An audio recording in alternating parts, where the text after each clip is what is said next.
दुनिया का सबसे जवान देश है, youngest country. Youngest country country की उम्र के हिसाब से नहीं, हमारी पॉपुलेशन की उम्र के हिसाब से। भारत की 65% पॉपुलेशन अंडर 35 है, यानी 35 साल की उम्र के नीचे, और इस लिहाज से हमारा देश दुनिया का सबसे यंगेस्ट कंट्री है, क्योंकि यंग लोगों की सबसे बड़ी आबादी हमारे देश में है। दोस्तों, इसके अपने बहुत सारे फायदे हैं, लेकिन इसके अपने बहुत सारे नुकसान भी हैं, और ये हमारे ऊपर है कि हम फायदे ले पाते हैं या नुकसान। इसको एक दूसरे आंकड़े से कंपेयर करते हैं।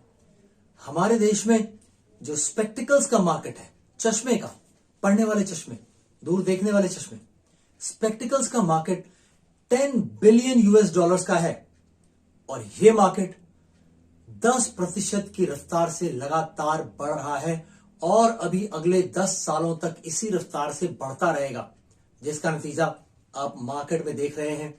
बहुत सारे ब्रांड्स दिखाई देते हैं। आज के 15 साल 20 साल पहले कोई ब्रांड नाम की चीज नहीं थी स्पेक्टिकल्स के मार्केट में। वो लोकल मार्केट थे, जहां लोकल वेंडर्स थे, दुकानदार जो आपको चश्मा बनाकर देते थे। कोई नाम नहीं था, कोई ब्रांड नहीं बिकता था। लेकिन आज इंडिया में सबसे ज्यादा चश्मे जो हैं वो ब्रांड्स के बिकते हैं, और जितने बड़े बड़े बिजनेस हाउस हैं वो सब इस कतार में खड़े हैं। वहां रिलायंस चश्मे के मार्केट में घुस रहा है, टाटा ऑलरेडी चश्मे के मार्केट के अंदर है। सारे बड़े बिजनेस हाउस इस मार्केट को टारगेट कर रहे हैं। जानते हैं क्यों? क्योंकि हम इस बड़ी आबादी का फायदा कम और नुकसान ज्यादा उठाने को तैयार हैं, और ये नुकसान हम उठा रहे हैं अपने इंक्रीज्ड स्क्रीन टाइम की वजह से। ये इंक्रीज्ड स्क्रीन टाइम हमको किस तरह से नुकसान पहुंचाता है? जब हमारा स्क्रीन टाइम बढ़ता है तो हमारी आंखों के लेंस के ऊपर क्या प्रभाव पड़ता है, और उस प्रभाव का क्या नतीजा होता है, और उसका कनेक्शन इस चश्मे के मार्केट से कैसे है, ये समझेंगे आज के।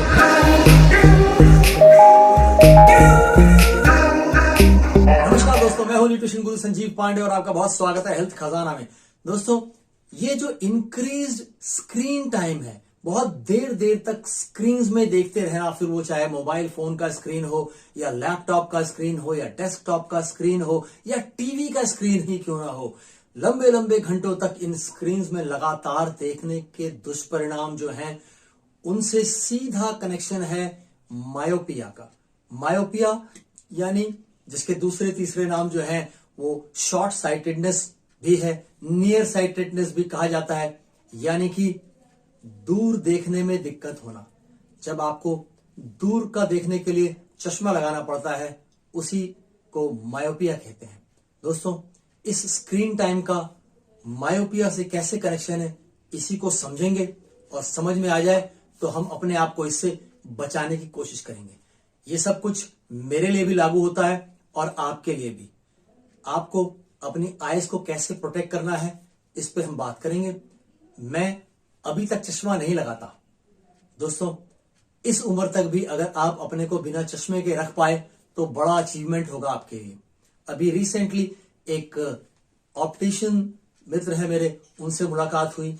वो गुड़गांव जैसे शहर में 8-8 शोरूम्स हैं उनके। तो वो बहुत ही दावे के साथ मुझे बताने लगे कि 40 साल की उम्र के ऊपर तो चश्मा आज मस्ट हो गया है सबके पास, चाहे वो लगाएं चाहे न लगाएं, लेकिन चश्मा बन ही जाता है उनका।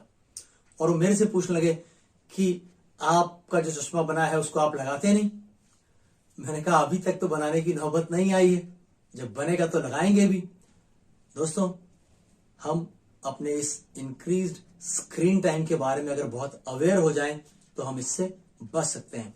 तो क्या क्या वो फैक्टर्स हैं जो इस स्क्रीन से हमें मायोपिया तक ले जाते हैं और चश्मा या कॉन्टैक्ट लगाने पर मजबूर कर देते हैं? कॉन्टैक्ट लेंस बहुत पॉपुलर हो रहा है ना, उसको एक फैशन की तरीके से प्रमोट कर दिया इंडस्ट्री ने। तो आइए बात शुरू करते हैं। फैक्टर नंबर 1, नियर वर्क, नजदीक का काम करना। लगातार लंबे लंबे घंटों तक नजदीक देखते हुए काम करने से हमारी आंखों में बहुत तनाव पैदा होता है और आंखें थक जाती हैं। आंखों में सिलियरी मसल्स होती हैं जो आंखों के लेंस को नजदीक देखने के लिए खींचती हैं, उसकी शेप को चेंज करती हैं ताकि फोकस नजदीक आ जाए। तो जब वो लगातार बहुत देर देर तक खिंची रहती हैं तो इसकी वजह से आंखों में बहुत ज्यादा तनाव पैदा होता है और लगातार ऐसा करने से मायोपिया डेवलप होने के चांसेस बहुत हाई हो जाते हैं। Factor number 2, reduced outdoor time. जब हम ऐसी किसी एक्टिविटी में शामिल रहते हैं जिसमें हम बहुत नजदीक देख करके कुछ करते रहते हैं तो हम बाहर नहीं निकलते। बाहर निकलते हैं तो आप बाहर दूर देख पाते हैं। जो नजदीक देख के करने वाली एक्टिविटी है वो जनरली इंडोर्स होती है। आप अपने घर में, ऑफिस में ऐसी जगहों पर बैठ करके ही किसी स्क्रीन को यूज करते हैं। तो बाहर नहीं निकलने से आपको क्या नुकसान होता है? बाहर नहीं निकलने से जो प्राकृतिक रोशनी है, जो नेचुरल लाइट है, उसका एक्सपोजर बहुत घट जाता है आंखों पे। और आंखों को जब नेचुरल लाइट का एक्सपोजर मिलता है तो उससे आंखों को रिलैक्सेशन मिलता है, जिससे जो मायोपिया डेवलप होने की जो उसकी चांसेस हैं वो घटने लगते हैं। अगर ऐसा कुछ हो भी रहा है और आप ज्यादा नेचुरल लाइट को एक्सपोज्ड हैं तो वो घट जाता है। यानी कि अगर चश्मा लगने की तरफ बढ़ भी रहे हैं तो वो रुक जाएगा अगर आपको नेचुरल लाइट का ज्यादा एक्सपोजर मिलेगा। अधिक समय तक इंडोर रहने से लॉन्ग और नियर विजन का जो तालमेल है, आंखों को एडजस्ट करना पड़ता है दूर और पास देखने के लिए, तो उसका जो तालमेल है वो बिगड़ने लगता है क्योंकि आप 80% टाइम नजदीक देख रहे हैं और 20% टाइम ही सिर्फ दूर देखते हैं। तो ये जो एडजस्टेबिलिटी है उसमें दिक्कत आने लग जाती है और इस तरीके से आपका विजन डिस्टर्ब होने लग जाता है। Factor number 3, increase near point stress. जब आप बहुत नजदीक देख रहे होते हैं, अमूमन जब हम मोबाइल फोन्स, लैपटॉप्स ये सब यूज करते हैं तो ज्यादातर टाइम 1 फीट या 1 फीट से भी कम की दूरी होती है जहां हमारी आंखों को फोकस करना होता है। तो जब आप बहुत नजदीक के किसी पॉइंट पर फोकस करते हैं तो वो पॉइंट जितना नजदीक होता है तनाव उतना ज्यादा होता है आंख के ऊपर, और इस तरीके से आंख का जो फोकसिंग सिस्टम है उसमें डिस्टरबेंस क्रिएट होने लग जाता है। बहुत देर तक नजदीक फोकस करके रखेंगे तो फिर दूर के फोकस में प्रॉब्लम क्रिएट करता है और वो फोकसिंग सिस्टम ही गड़बड़ होने लग जाता है पूरा। और ये तनाव अल्टीमेटली आई बॉल जो होता है आंख का, उस आई बॉल की ग्रोथ और उसके शेप को डिस्टर्ब कर देता है, उसको हैम्पर करता है, उसको ठीक से काम नहीं करने देता, उसकी शेप बिगाड़ने लगता है और इस तरीके से आप धीरे धीरे मायोपिया की तरफ बढ़ने लग जाते हैं और आपको चश्मे की जरूरत महसूस होने लग जाती है। Factor number 4, accommodative lag. Accommodative lag ये है जब हमारी आंख कोई नजदीक की चीज देखे और उसके तुरंत बाद फिर कोई दूर की चीज देखे या दूर की चीज देखे और तुरंत बाद नजदीक की चीज देखे तो उसे जो फोकस एडजस्ट करने में टाइम लगता है उसी को एकोमोडेटिव लैग कहते हैं। अगर आप बहुत देर तक नजदीक फोकस रखते हैं और उसके बाद आपको दूर के फोकस की जरूरत पड़ती है तो ये एकोमोडेटिव लैग बढ़ जाता है। आपको दूर की चीज देखने के लिए कुछ फ्रैक्शन ऑफ सेकंड का टाइम ज्यादा लगने लग जाता है, तुरंत आपका फोकस नहीं बन पाता। बहुत से लोग शिकायत करते हैं कि देर तक फोन में देखते हैं, उसके बाद जब बाहर निकलते हैं या बाहर देखने की कोशिश करते हैं, दूर देखने की कोशिश करते हैं तो इमेज की एक शैडो फॉर्म होने लग जाती है ना। आपको हर इमेज की एक परछाई सी दिखती है, डबल डबल नजर आता है, लोग बोलने लग जाते हैं। ये एकोमोडेटिव लैग की वजह से होता है और अगर ऐसा होने लगा तो फिर आप मायोपिया से बच नहीं पाएंगे क्योंकि यह रास्ता आपको मायोपिया की तरफ ले जाता है।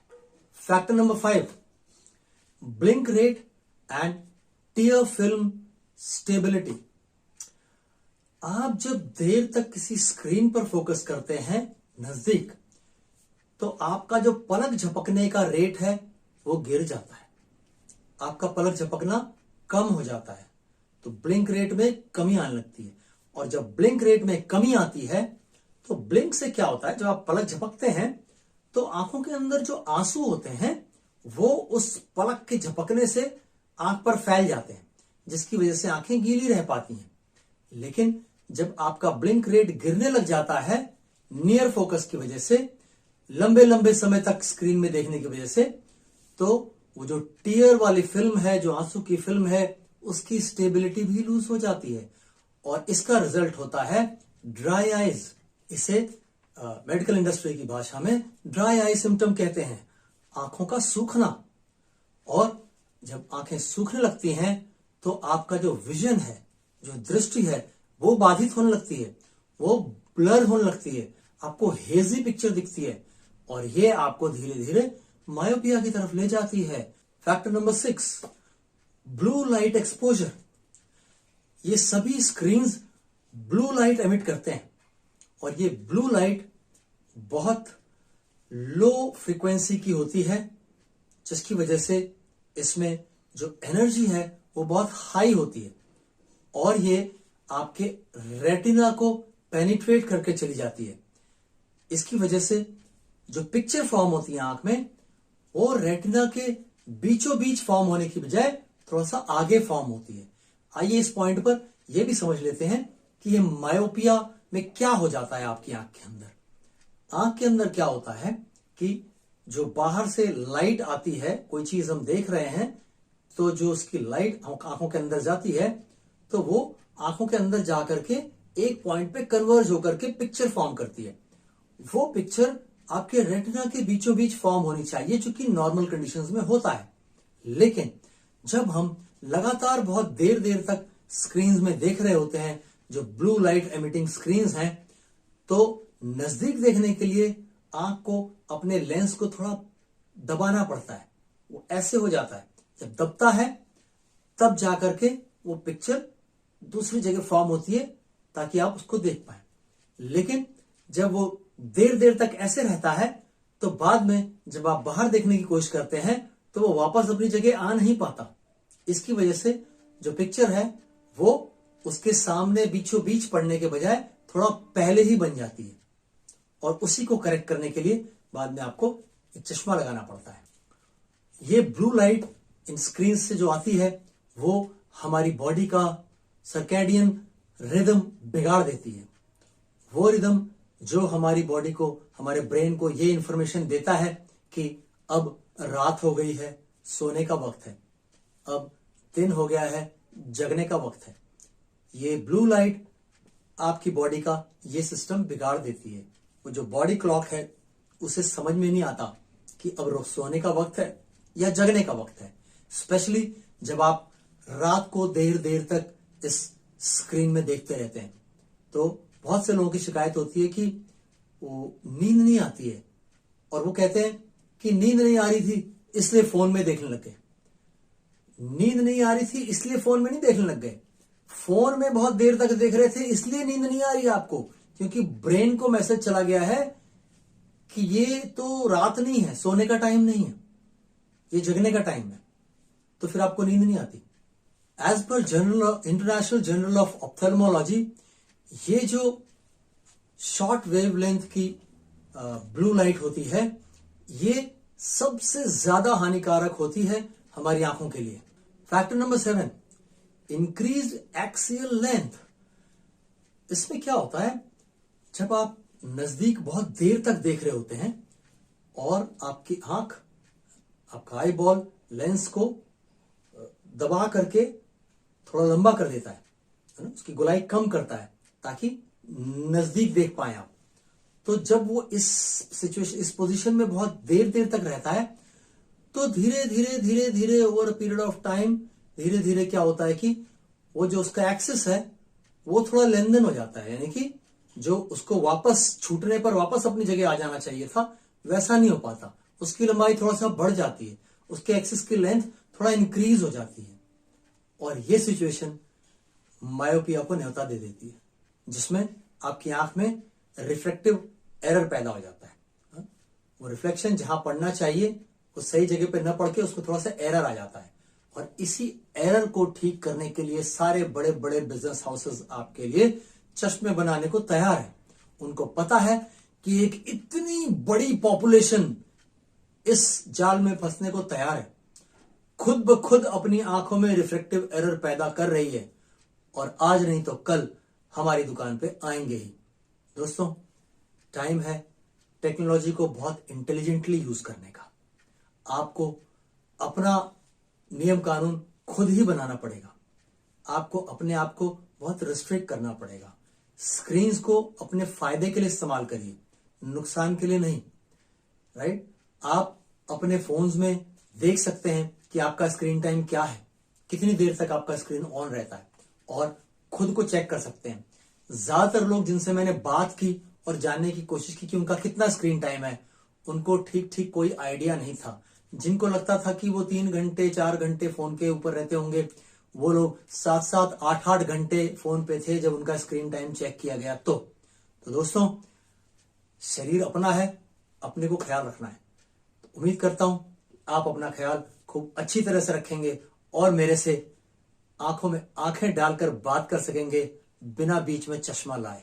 स्वस्थ रहिए, मस्त रहिए। जय हिंद। तो अगर जानकारी अच्छी लगी हो तो चैनल को सब्सक्राइब जरूर करें, वीडियो को लाइक करें और अपनी राय कमेंट्स में अवश्य दें। दोस्तों, हमारे चैनल से संबंधित सभी महत्वपूर्ण जानकारियां इस वीडियो के डिस्क्रिप्शन में दी हुई हैं, जैसे कि आप हमसे कैसे संपर्क कर सकते हैं प्रिस्क्रिप्शन बनवाने के लिए और हमारी राय लेने के लिए अपनी किसी भी दिक्कत परेशानी के बारे में।